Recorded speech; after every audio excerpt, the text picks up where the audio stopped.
Well, good evening, everyone. Ben Zarlingo with the Everett City Council. Tonight we're gathering together. The Everett City Council's Built Environment Committee meets about once a month or so. I'm here with Council Member Liz Vogley, co-chair, and Don Schwab, another member of the committee. A couple of folks here from our planning group, and Lloyd Cummings. And I think the main topic tonight, really a single thing and potentially a long and complicated one, is the comprehensive plan's specific amendments and the growth alternatives briefings. So I don't really think there's more I can do except get in the way. I'll hand it over to Becky and we'll take it from there. Great, thank you, and pleasure to be here tonight with the committee and delve deeper into the alternatives and the specific amendments or applications that we've received. I'm Becky McCrary. I'm the Long Range Planning Manager and the project manager for this project. And I'd also like to introduce Karen Stewart. She's our environmental planner working with us on this project. And she will present the specific amendments when we get to it. So just, again, schedule-wise, we're briefing the committee today. We will also be briefing the council this evening. And then in 2 weeks, we've noticed a public hearing. So the public will be able to come and give you comments on both the alternatives and the specific amendment requests. So Planning Commission held their public hearing and they have forwarded recommendations to you. Once council does complete the meeting and their decision on the 23rd, that moves us into our phase 3 of the project. So we are moving along. Phase 3 or phase 2, I want to mention, is we developed these alternatives and we've been out there for several months asking the community, we heard you, these are the things we heard, did we get it right? Is there anything else that you need us to know that you think we should include? So that has been what we've primarily done during our phase 2 outreach. Phase 3 is where we will select different growth alternatives to take into the environmental review process. So you're not making decisions on which alternative, rather you're making decisions on which alternatives we should study. With that being said, we would want to make sure that anything you think might be considered should go into the alternatives at this point so that we can take it through the environmental process. So that's what I mean by the extents of the environmental review. It's not that we couldn't add that later in the phases, but it would delay the project and make it a little more difficult. So not impossible, but much better if we can get it at this stage. I know you've seen this before, but I just want to review our approach to developing the alternatives. We started with what we call growth geographies. And these are those on the left side there. Obviously, Metro Everett is its own geography. We took a look at some of the edges of Metro Everett to see if there were some places where it made sense to bring that in as what we call a frame. The light rail stations were right in the middle of planning that with Sound Transit at this point, and the light rail will be coming to Everett within this planning period. The urban corridor frontages are, and maybe they seem obvious, but the Broadway north and south, the Rucker Avenue, Evergreen Way, south of Metro Everett. Then we also categorized Everett Mall Way and 19th Street Southeast in Silver Lake as urban corridors. That means they're heavy transportation, transit corridors, a lot of growth, intensity, and activity. Then next to those, now we're at a point where we're looking for places to grow. And so those frontages, the urban core frontages, we took a look at property adjacent to them, which we're also calling frames or what we might consider as transition zones into the neighborhoods further in. So you'll see that on the maps as well. Connectors are streets that aren't necessarily just residential streets, but they contain improvements or components that might be more conducive to more activity, have more lanes, bike lanes, things like that. So I've listed all of those. I don't know if I have to read those, but We first started looking at east-west connectors, but it was clear that we also had some north-south, so we're just calling them connectors. And then neighborhood residential is everything else. You'll see on alternative one, and we'll get there, that we're showing the single-family designation because we're using an existing plans extended, and I'll get more into that when we get there. So just so you can see what that looks like visually on the map, all of the connectors are sort of the bluish colors, and the frames are around the dark green, which are the urban corridor frontages, and also Metro Everett. Employment areas, or there's special areas. Those are riverfront, waterfront, the Park District or Baker Heights, because we know things are going on in a different way with those properties, and so we're not going to necessarily count those as some place that we would change at this stage. So the connectors, I will make a point to show you that the Planning Commission did add a connector, and that's West Marine View Drive, west of Greenwood Avenue. That wasn't in the staff proposal to them, but I just want to point that out, that they did add that connector. What did I say? West Mukilteo. Thank you, Karen. Boulevard, yes. That makes much more sense. Sorry about that. Yeah, I think that the connector thing will be important to explain better, because I can see people being in the vicinity of those and affected by that, but not really understanding what we mean by connector, and I don't understand it well enough yet.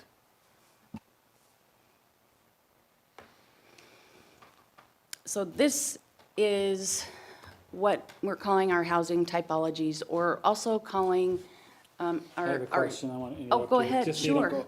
go. When we talk about the special areas, if you could throw the map up Yep. there.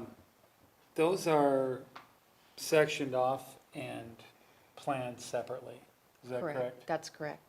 So Okay. Waterfront has its own development agreement and planned development overlay, as does Riverfront. And you've been briefed on the Park District. They're also Right. going to be going through that process. Right, okay. There's an area here on the map that's pink down by Silver Lake. What is that? That's considered, not a special area, what is that considered? The pink area is our employment. Employment? Okay. Yeah, Maybe on or this it doesn't- business. Isn't that clear on this? map? Yeah, I see that. It's not on the Okay, legend, just want to so- make sure that's what it yeah. is. Okay, thank you.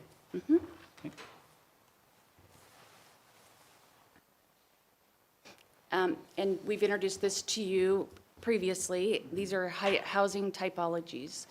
These are what we are considering designations of intensity, of housing intensity. In the end, and I will show you how that's going to work, in the end, that's going to help us to determine if we've planned for the right type of housing for the right income levels. We have guidance about how that works, and I hope to be able to tie that in for you, but there's the single-family designation. Neighborhood residential, the way that you see it there, is more those middle housing types, so you can see in the diagram kind of that continuum of housing. The low-rise is neighborhood residential, maybe those smaller apartments, those 3 to 4 walk-up apartments that you might see, so a little bit lower intensity. And you start getting into mid-rise, which are those apartments that can go up to 7 floors, and that's the typical construction that we're seeing right now. And then the city's hope is that we will eventually, the market will be right, when we'll be able to get some high-rises in the locations that we're expecting. That's, the high-rises where it goes into steel or other more expensive construction, and so it's harder to make those projects pencil with the current rents that we're able to get in Everett. I won't go through this, but this just demonstrates the housing types that you would see in those different typologies.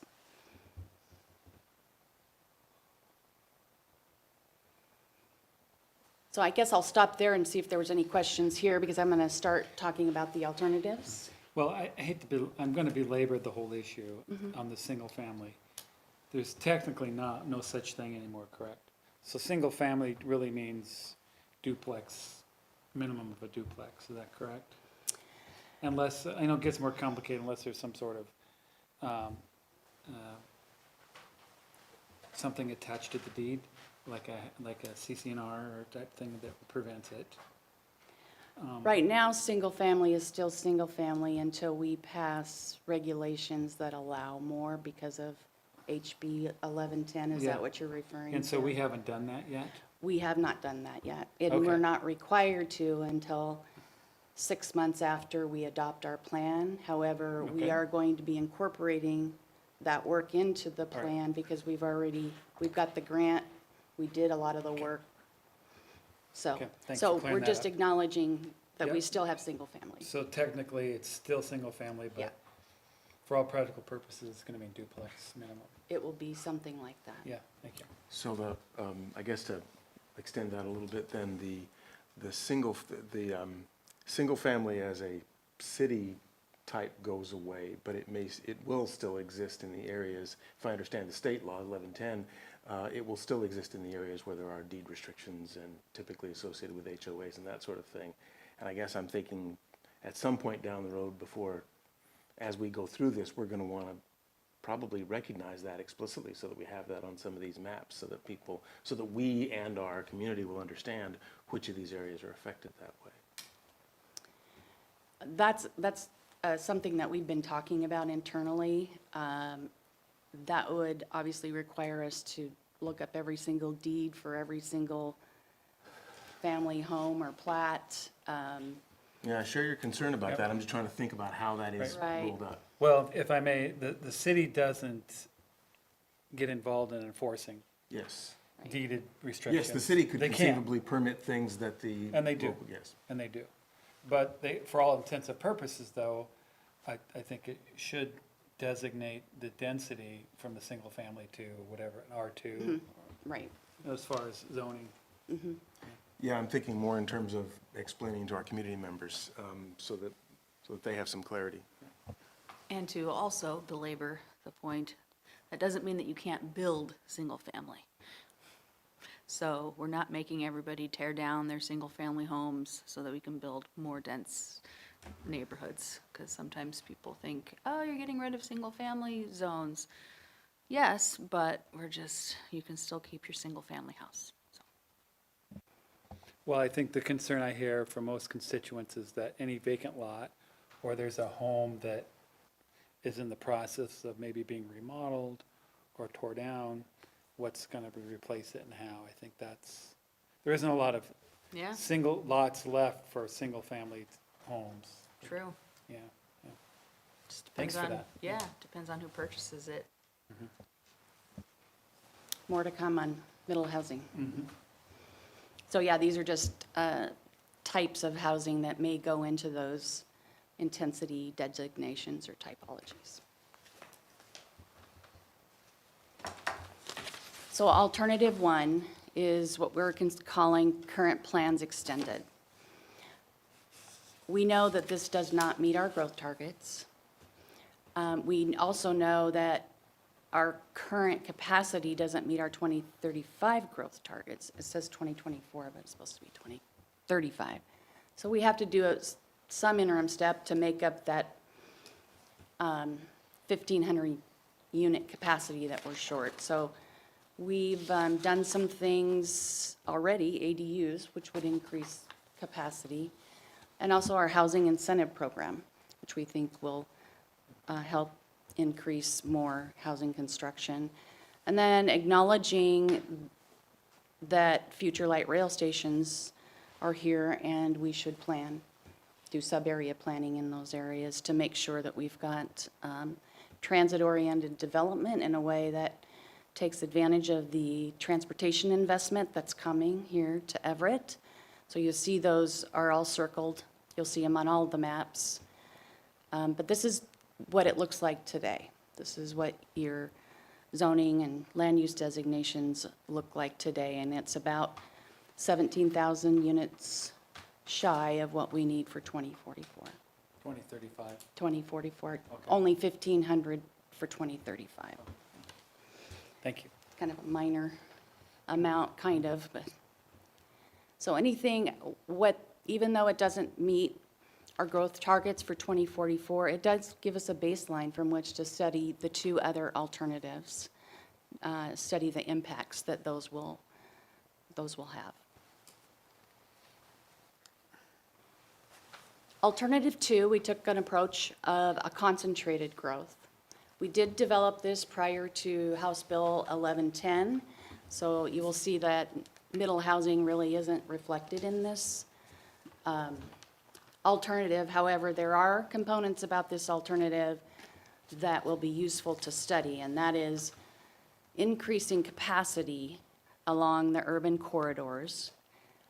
In the frames, we would have maybe a higher intensity transition zone. So maybe we've got the high-rise on the urban corridors, we go to a mid-rise in that frame area. So you see the lighter brown, but not low-rise. Question.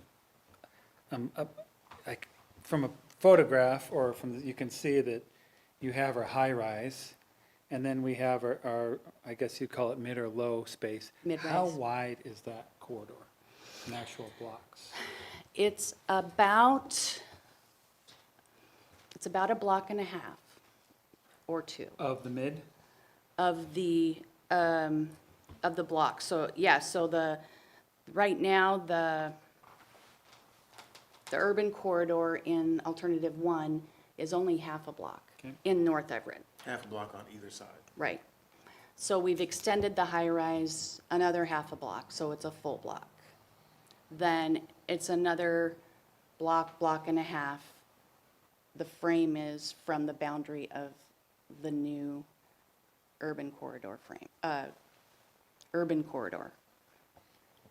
Does that make sense? So if I took, so if I went to 75th and, or let's go to Madison and Evergreen, how wide is the high-rise, and then, or is that, Those are a little more tricky. and then how wide is that in blocks is the low-rise, the transition? Because those are the kind of questions that we're going to get from constituents. We're already looking at those questions there in the old Kmart facility. They're on 7800 block of, is it going to stop, or what's the planning?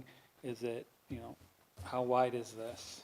Yeah, these are important. Those are To a lot of people, questions I'm definitely. getting for people that are near these corridors.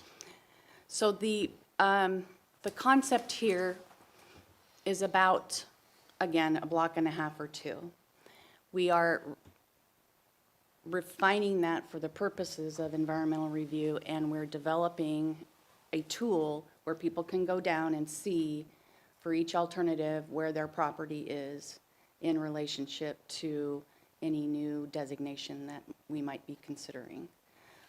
So yes, we knew that we needed to do it by parcel level, which is what we're doing right now.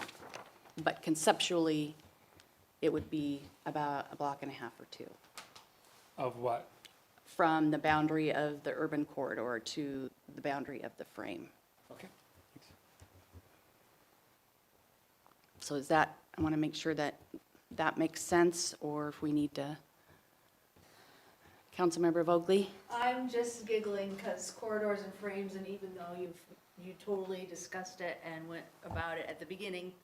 Can I go back? Should I go I'm now back? looking at colors and wondering, I don't know if I need you to go back, but then again, if I go back, The frame is essentially a border on. that's what you call it, Transition the frame, zone Yeah. from the high Slide rise to the 4 might be neighborhood. good to just put back up for a minute. Is that the right one with the urban corridor, just for that color? In your staff report, Okay. it does Okay. give you kind of the distances in general that we used for some of the frames and, So we're talking 4 blocks wide? 3 blocks wide total? 3-4 blocks, depending on where it is. I'm not, Yeah, okay. yeah, so I'll just, I mean, I see like dark brown is, I have to make it bigger, high rise, so that's a frame, or is that a corridor? that's a corridor. Yeah, And so I see as we continue on that the dark brown gets maybe a tad bigger, and then and so when we're talking about the dark brown or that high-rise corridor, that's the half block as it is. in North Everett, it was a half block. For alternative 2, it's a full block, and alternative 3 is a full block. And so when that corridor changes, so in number 2, alternative 2, that one block of dark brown, the edge of that then moves over into the burnt umber, no, that's dark brown, burnt sienna. Mid-rise? Yes, which is then also another block and a half or Block and a two. half or 2. And so essentially from like the middle of Evergreen Way, going out either way is the 3 to 4 blocks that you are discussing. And that is the corridor. So we tried to keep it as consistent as we could. Plus the frame, corridor plus the frame, so the two different areas combined. But yes, I think you're right. Should we What's a call them frame? transition areas? That's the transition from high-rise to the neighborhoods. It's a single family. Okay. I would Would it be not, more descriptive to call it a transition area rather than a frame? I think probably so. At I least guess that if has I'm some- confused, then maybe others are too. Sorry, I just cut you Yeah. off. No, that's fine. I think it is at least a step closer to Okay. that, because it has some inherent meaning that frame might not necessarily, it's a little more abstract. Yeah, like a frame is a line around a picture. Well, a frame is a Or a- border around a picture, because it isn't Right. zero width, it's a Right. finite width. I don't know. No, that's a good It's suggestion. it's a tough one all over, because there are multiple layers of this that are challenging to communicate, because we're talking here about the potential of things, and we're talking about a corridor for high-rise, but that's something we don't have any of yet in the city. Right. And the transition is something that is the highest thing that we currently have in the city. And all of this is in service of aiming toward this 38,000 kind of. And then, I guess worth keeping in mind for anybody who's listening, these are what could happen and could be built and would be within these schemes.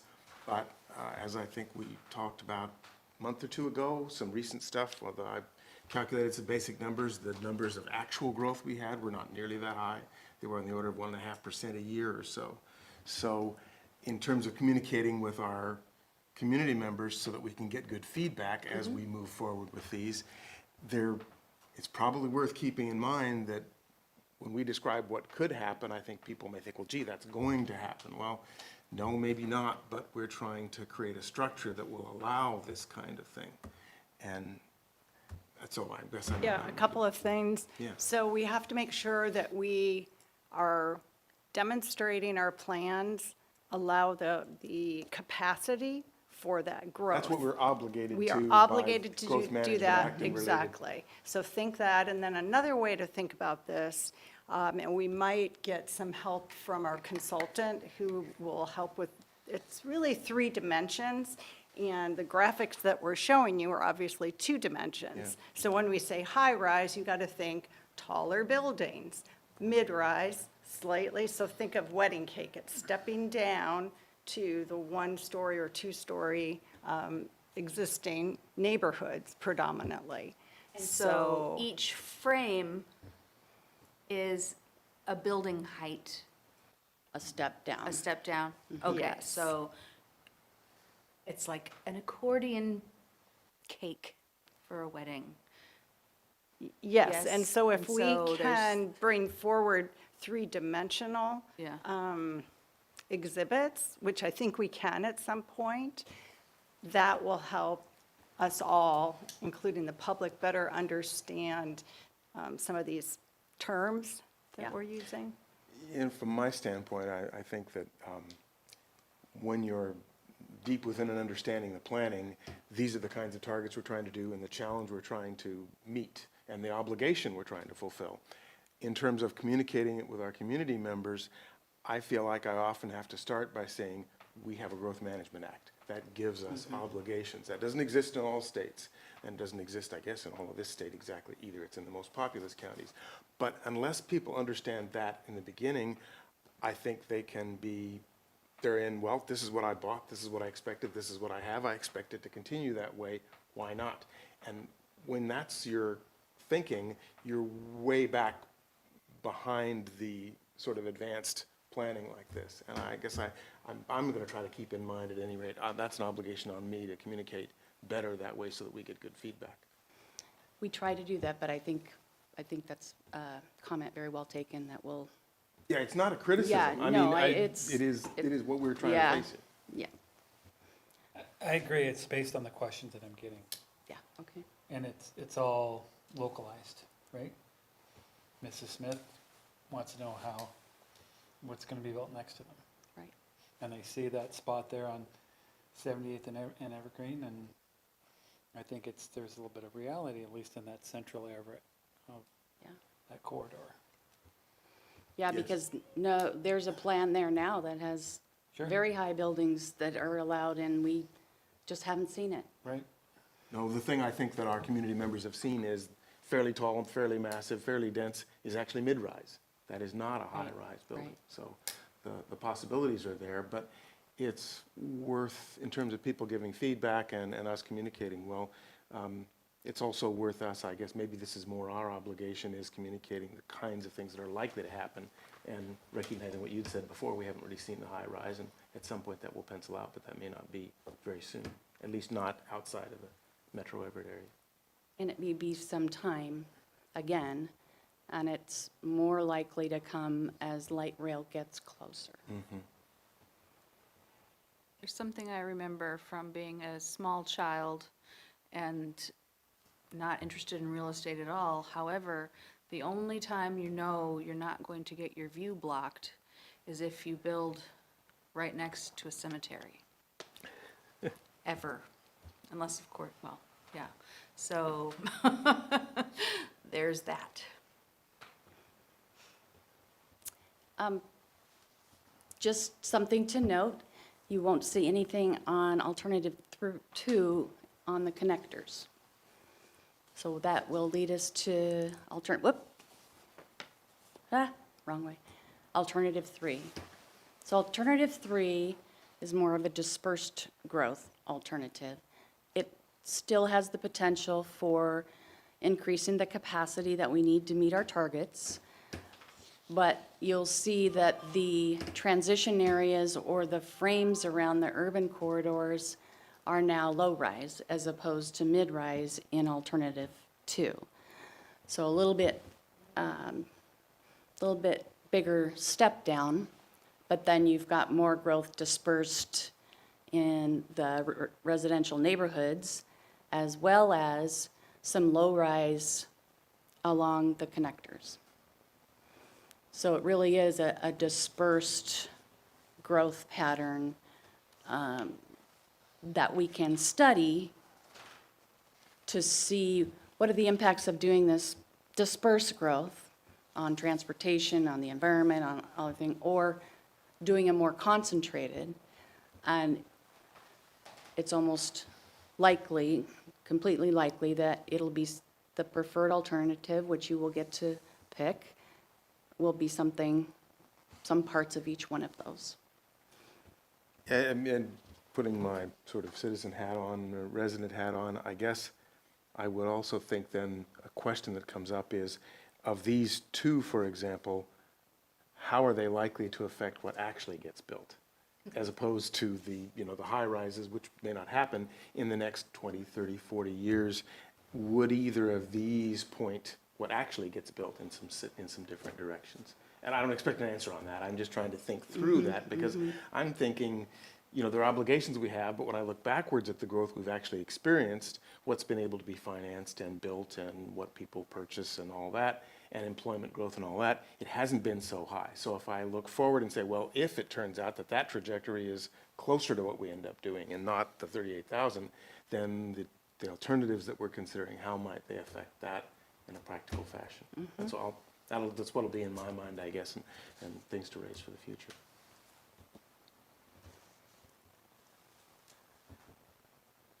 This is just the alternatives in a chart form. So you'll see what happens there, how the colors change with each alternative, just as a different way to take a look at that. I guess then 1110 means that the light tan is here, and the yellow is detached in terms of ours. We're not going to do that. That will be something, yeah, and 1110 is very interesting because it does allow a city to exempt about 25% of the lots from allowing middle gets- housing, but then how do Yeah, you and that decide gets that? into how does that exemption deal with the city's need to recognize the areas with deed restrictions already? Right. Does it add to that? Is it duplicated? Is it consumed by that? Yeah, I don't think so, but we're still evaluating that bill. Yeah.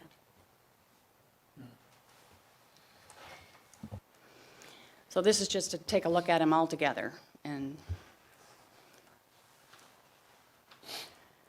And you said we'll work toward a tool that will give people the ability, if they put in their address, to figure out where they are on.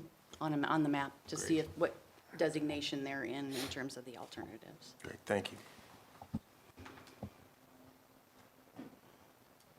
Each alternative will meet the new state requirement as presented, say, in the online tool? Is the question? Alternative 1 does not. Okay, Alternative 2 does not in terms of 1110. so, but by the time we get the tools up, and the tool will be done after the study or No, during the study? it's almost ready, so Okay, it's to evaluate our okay. alternatives, not the preferred alternative. I would hate to have a tool that shows that that's a single family when actually they can put a duplex there. I think we can do something to, Yeah, yeah, that's a good point, so, yeah. And I think, because I think people understand high-rise and they understand like apartments, and that I think duplex is an easy, some people recognize, or ADU, but when we start middle housing, low-rise, high-rise, all those terms kind of get different Right. perspective, but everyone knows what a duplex or a triplex is. or- and I think in 1110, the minimum was fourplexes and sixplexes, if I remember right. Yeah, and the city is required to allow at least 6 different types of middle housing. Ah, okay, didn't know that. So those are other local options. I guess my point, That in we have. essence, we already have, are required to do a version of, I guess, disbursement. Yes. Yes, We're requiring, minus the designated areas. right, We're still gonna have some sort of disbursement version of our zoning. yeah. So that's a really good point. Alternative 1 is just the same old, so that's an obvious, that's why we still have that as, it's not really an alternative, it's just what it is. So why have alternative 2 if it's not going to meet the law that we will be following soon? I think the idea is to have enough options to study, so then we can pull from different, maybe I'm speaking for you. Yep, So we can pull from different versions and put it together. Because once we start the process where it's not a public hearing, then we can't necessarily, it's not a good practice or policy to go back and kind of reinvent something. So we put everything out there for study and approve it, and then we can mix and match. And then for our improved transit and on into light rail and all of that, one of the factors that everybody needs to keep in, I think it's important to keep in mind, is that some of the concentrated development options might better serve and be served by transit, and thereby might disperse the density a little less, might give us more flexibility that way. And those are, and that's all if you assume you're headed in these directions. If you look back at the numbers, I don't think, if you look at the past 10 or 15 years, these numbers that gave us, what was it, 17? No. The smaller number, what was, there we are. This 21,000, I don't know in this kind of time frame in the past, we built 21,000 new units, even lower number. So that gets back to, I'm trying to keep an idea on what's practical and make sure that what we do is not meeting the ideals, but hamstrings us in terms of some practical, or imposes a load on our community that we don't need to that way. That will or will not happen based on market conditions. Yeah, and I guess need. that's a good thing to keep in mind. I'll try to keep in mind to repeat it, is that these are possibilities, but what actually happens depends on those market conditions, which means what people want, what people can afford, what employment drives. Okay. And we will do something with alternative too. We were so far down the road when HB 1110 was passed, and so it was difficult to shift, but we could still make it clear. Thank you. That also makes a lot of sense. Community input, you've probably heard more than we have in some respects. It's been mixed. Housing is always a big topic. We have heard, especially in South Everett, the idea of displacement and gentrification concerns. There are a lot of people that have come out than I have seen in the past about the middle housing, about different housing choices. The community always is wanting more parks, and you know that. You just updated your park plan last year. And I think non-motorized transportation, getting around the city, is really on people's minds too, other than by car or by bus. So I wanted to share the high-level concepts. Except where we put them. Like the biking paths that we put in our area, I was very surprised. Sorry, I had to say that. So we'll continue, we're going to be continuing to do outreach throughout Phase 3 as well, and we're planning we don't want to call it an open house, but maybe an expo. We've got other departments that are coming, and we can hope we can draw some folks. We're going to be doing our environmental review and technical analysis, and then we'll continue to keep the Planning Commission and Council apprised of what's happening. Oh, no, this is not good. Let me see if I can, while you continue.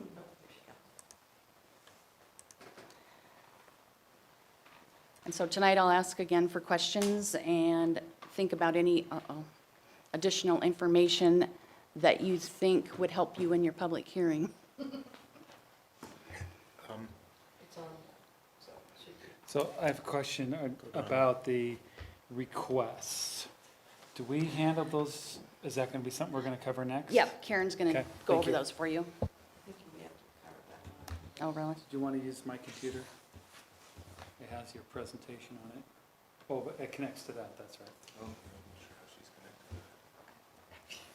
The tech person figured it out. How much time do I have realistically? 15? Why don't you go ahead, Karen, without the PowerPoint, and You should probably. You do know how to read a clock. Yeah, I guess that clock is Sure. It is. 18 minutes. yeah. Okay, right here. Okay. Karen Stewart, Environmental Planner. I'm going to describe our specific amendment process that we've been undergoing, which is similar to a docket process, but for multiple years. We're trying to group them all together during our planning time with the comprehensive plan. Right now, we have received 9 applications and done our initial screening and taken it through the Planning Commission. How do I go next? Here's our process. We're in the second white square, looking to City Council to make a decision. And you have the benefit of a staff recommendation and Planning Commission recommendation. So we're right on track. And the decision is to determine which of these 9 applications should we be analyzing in the environmental impact. And here's a summary table. Why don't I go ahead and quickly go through that? And then if there's particular applications that you are most interested in, then we can talk about those in our remaining time. That sounds good. So, starting out with the Clark application.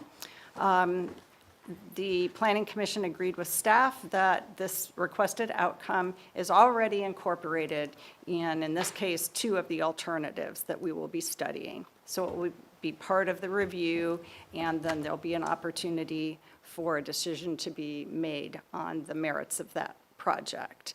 So similar to the Clark application, there are 3 others that are now already included. The other 3 that I'm going to talk about are proposed rezones, which also would necessitate, they're upzones specifically, mostly for more housing. 2 of them are mixed-use buildings with retail on the lower level, and they would necessitate a change to the comprehensive plan land use map. So that's the Haram Mata and the Marston Glavitz and Mize. So that's 4 of the 9 applications that are already included within our analysis that we're planning on analyzing. Any questions about those 4? Well, yeah, about this sequence, I guess I thought there was a yearly process for updating the comprehensive plan and zoning for specific changes like this. And we're grouping several of these as part of this process here. Correct. Okay. Yes. Essentially 3 years. So staff has been contacted by individuals who are interested in doing something with their property. And in cases like these, it would necessitate a change to the comprehensive plan. And so we let them know that we will be addressing their proposals in the overall update to the comprehensive Yeah, plan. so that it's a good time, a particularly good time to yes. do that kind of Yes, thing so for a we've been larger scale. collecting these, and so now we have our critical mass of 9 that then we're bringing forward. And so 4 of them are already going to be included. They're site-specific, and the applicant is pleased that they're going to be included. Then there are 3 others that you'll see on this chart. So the second one, Cunningham, the 4th one, Hall et al., and the Port of Everett. Those 3 proposals, the Planning Commission is recommending that those be advanced to be included in the environmental review for the periodic update. So now we're up to 7 of the 9 are coming forward to you with a recommendation to include in the environmental analysis. There are 2 that are not recommended to be folded into the periodic update. The first one I want to describe is the Everett Housing Authority's proposal, and it relates to the Park District project in North Everett. And what the Planning Commission has concurred with the staff recommendation is that the timing is better if the proposal to allow up to 15 stories, which is not authorized in our current comprehensive plan and zoning in that area. That proposal should be addressed as part of the site-specific development review for the Park District, and really isn't appropriate to be in the comp plan update. So that's that one.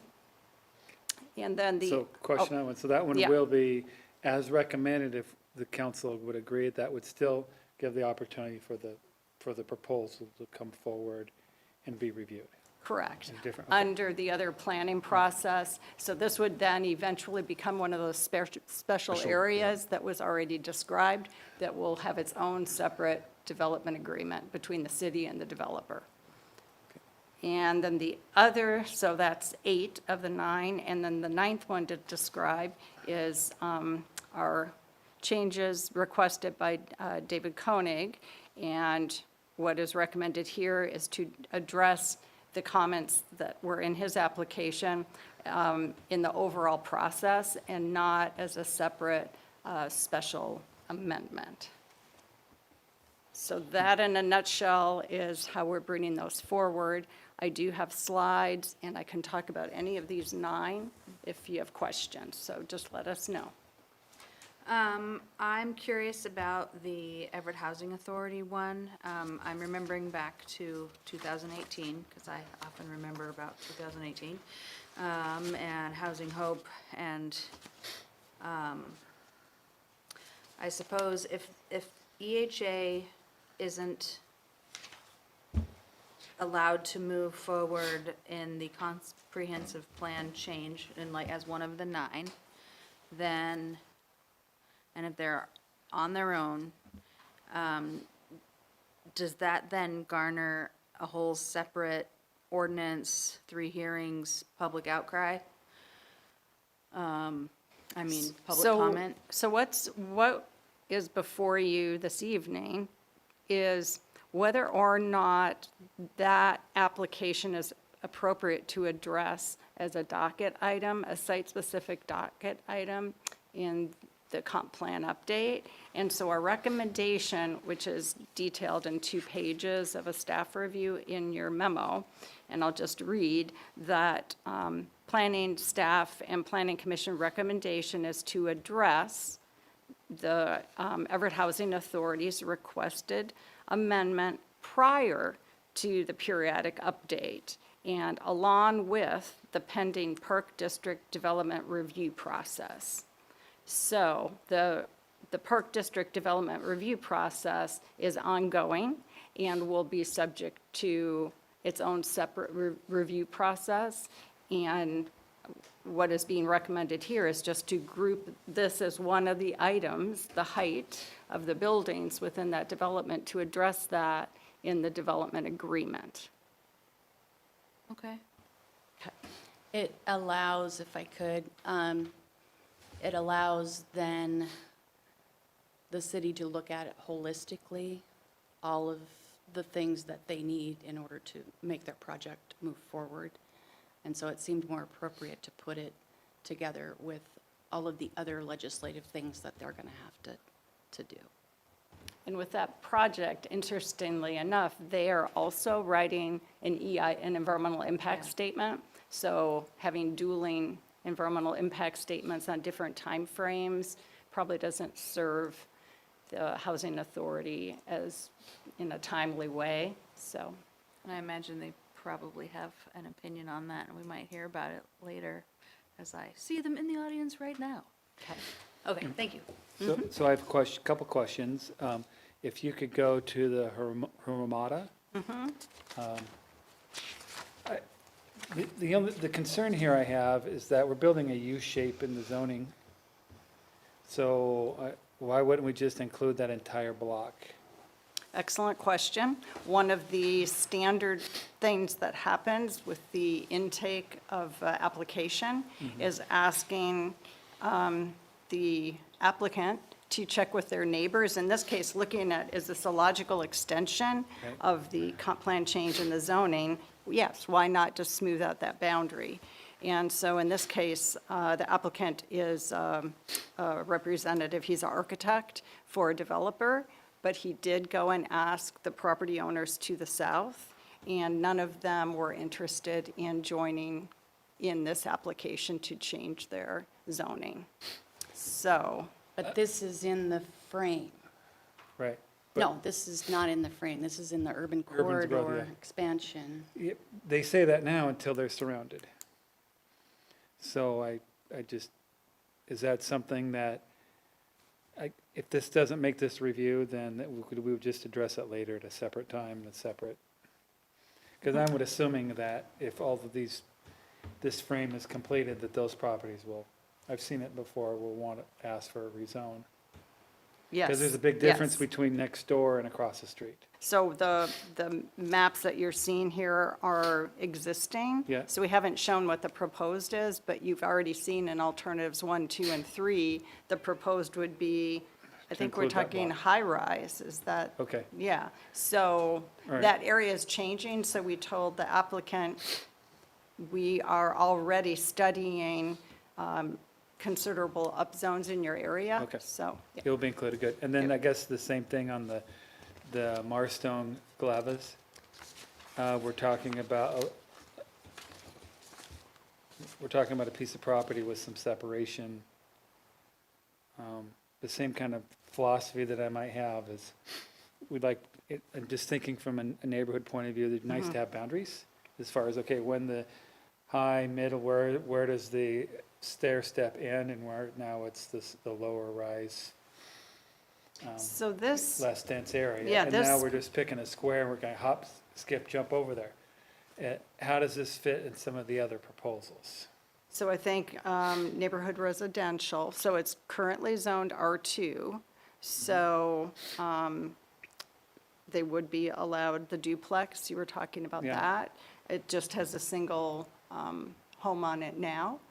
So they're looking at upping their development potential to as many units as would be allowed. And so they're asking for being able to go up to 6 units, so a small apartment building. Do they meet the new state law as far as 1110, as far as that They would be able to increase their because of the development state law potential.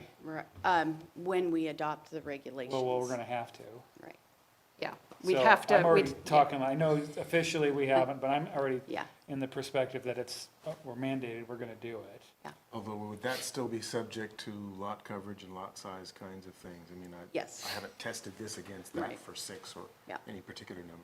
So I guess my question is, I don't know why, if, what I see the future, I don't know why this would even be needed, right? It's the same kind of communication with that property owner being Correct. said, it's like, So look, this one is more a middle housing area as opposed to along Broadway. So, so yes, we It's took the probably good- opportunity to explain, hey, great to know, we have somebody who actually wants to implement middle housing. Yeah. You're gonna have to wait a little bit because we have to change the comp plan and the zoning, but we're headed that direction. okay, and So- that's the same for maybe I'm just repeating myself on the 906 East Marine View Drive. We've crossed the street now and putting a little square on the corner, although I do think that corners are better than in the middle of a block. But is this area looking that it may be changed too along East Marine View Drive? Yes, that's a connector, a proposed Connector? connector Okay. area, so higher densities. Most likely, those requests are going to be part of the comp plan anyway. Yes. Okay, the Yes. valuation. all right, I won't, And I guess one of the benefits of this process is we're hearing from willing property owners who are looking forward to providing more housing in our community. And, yeah, there's still a lot of them that haven't really viewed this changes as what's next. People are living in these houses next door that don't really know yet, because they haven't really reviewed it, right?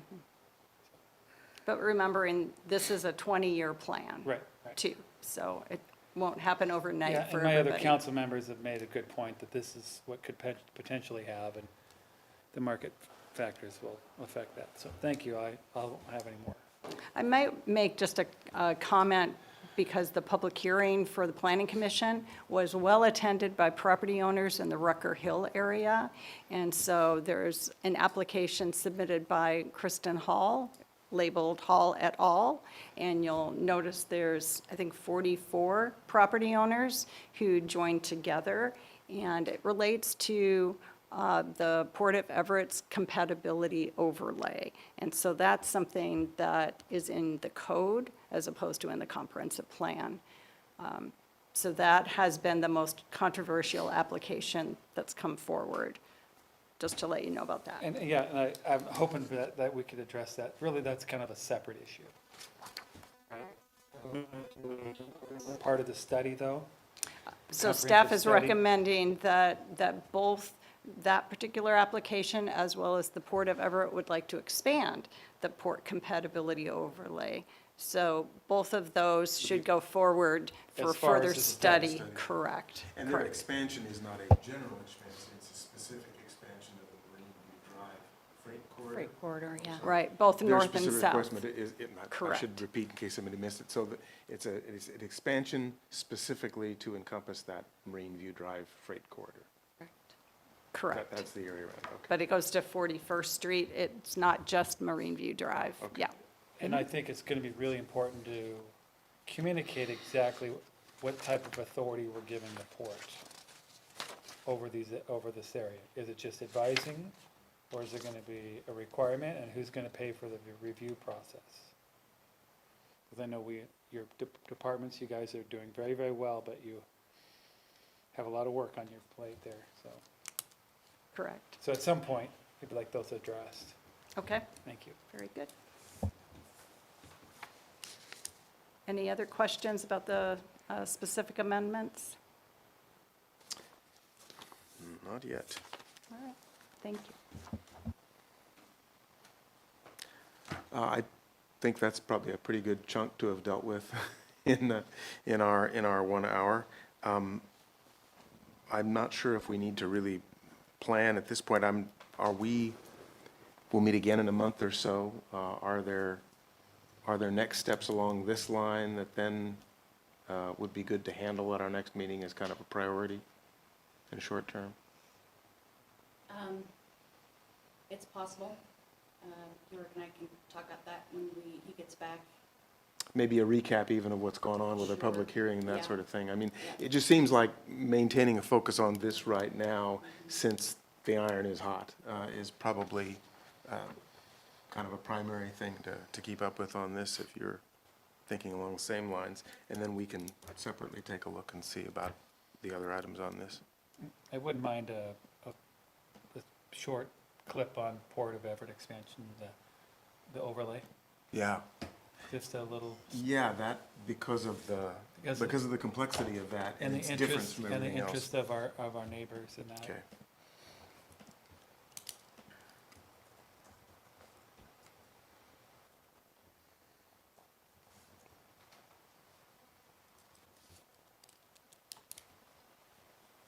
Well, I think with that then, we've done some good work, Councilmember We've Vogel. hit the 6 o'clock mark. That's nice. I don't want to make it too forbidding for people to attend the meetings anyway, so keeping it to the expected hour has some benefit that way. And All so right. with that, This meeting is adjourned.